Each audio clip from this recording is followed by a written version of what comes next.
That's good. We're friends now. He was being a little mean to me before, but we're friends now. All right, thank you very much, Jane. Thank you, Tiger. Fletcher, let's move. Here we go. Just hearing some of the stories that they told me about Tina. She's a huge Atlanta Braves fan. She's kind of a bookworm, too.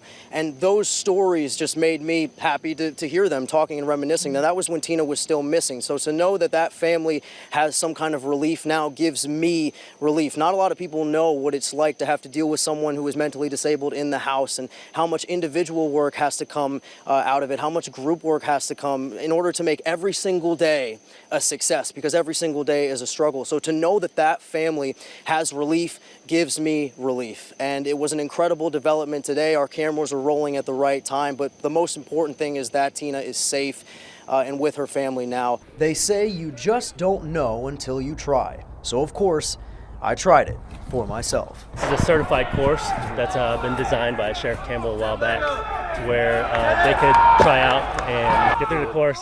They have a time limit to finish it and complete it by. But the course is not as easy as it looks. They've got the new head coach in Willie Simmons. They have the new energy around the football program. And as you can see, they've got the makings of a brand new field. Take you back to 1939. Howard Hanna, the owner of this property here in Thomasville, Georgia, was faced with a decision. He had this amazing theater here, the Showboat Theater, on his plantation. But one of his friends down the road, he wanted him to invest in a movie, and he didn't really know much about the movie at the time. It was just a small project at the time in 1939 called Gone with the Wind. Well, here in Showboat Theater, 80 years after Gone with the Wind first aired in Atlanta, Georgia, this was the one spot where it first met the public's eye.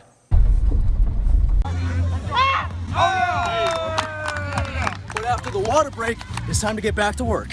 When and if we get to that 21st day, it will officially be tied for the longest government shutdown in the history of our country. And many federal employees have certainly been furloughed, but a lot of them have to continue working without pay, including the workers that you see behind me right now on Monroe Street in Tallahassee. It's been just over a month since Denise Williams was convicted on 3 charges in the murder of her ex-husband, Mike Williams. Well, today, one of those charges was dropped as defense attorney Ethan Way fought for a new trial. You can see the images on social media. You can read about the devastation. But it's not until you see a site like this that you truly realize the severity of the situation here in Mexico Beach. It's not until you hear the house alarms going off along the beach that you realize how alarming this situation is. Today, on his first day on the job, Governor Ron DeSantis saw all of this with his own eyes. Midtown Tallahassee is usually a place where people go to relax and unwind, but all of that changed drastically on Friday night. 2 people are dead and 5 others are injured after a gunman opened fire at the Tallahassee Hot Yoga Studio off of Thomasville Road around 5:30 on Friday evening.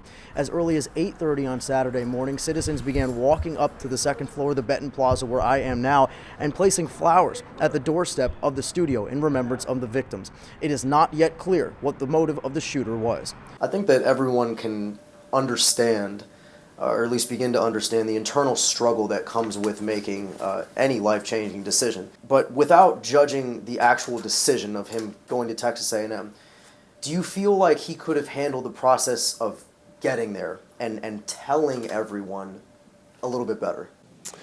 You know, hindsight is always 20/20, and I'm sure that Jimbo, when he thinks about that in hindsight, he may feel that way. Michael.hudak has been digging into this story today, and he's live now with a look at how those changes are going to happen and how it could impact classrooms. Michael? Julie Eden, good evening. Well, that was really the big question today. We know that Governor DeSantis wants the state to take another look at the education system here in the state of Florida, but for our teachers, for our classrooms, for our students, and even right here in this county, what kind of tangible differences are we going to see with all of this and when all of this is implemented? That was the question that I really set out to find the answer to today. What the state is doing is reevaluating the standard and making possible changes to curriculum, to textbooks, to professional development for teachers, etc. I spoke with Assistant Superintendent of Leon County Schools, Ms. Jillian Gregory. Her job is to facilitate all of this at the local level, but she assured that this is not going to be some overnight thing.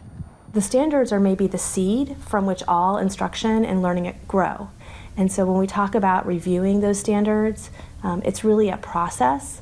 It's not something where we're going to turn the light off and tomorrow because of executive order, we turn the light on something new. And that's exactly right. Governor DeSantis has set a rough deadline of about 2020 for these changes to become official. So for parents in our school systems, you're not going to see any major changes just yet. But as the interim dean at the FAMU College of Education also told me today, she said that this is to help our students become ready for college and for the work level. We'll have much more coming up on Eyewitness News at 6 o'clock, but for now, I'll send it back to you.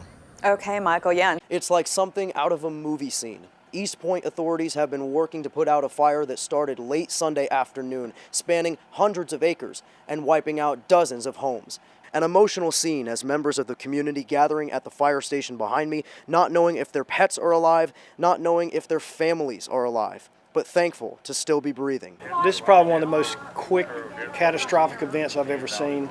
Don't know if the house is okay, don't know if neighbors are okay. I looked out my front window and all the houses across the street were gone. It started getting hotter and smokier, and I thought we were gonna die. A mandatory evacuation has been issued for Ridge Road, Wilderness Road, Twin Lakes, North Bay Shore, and Highway 65.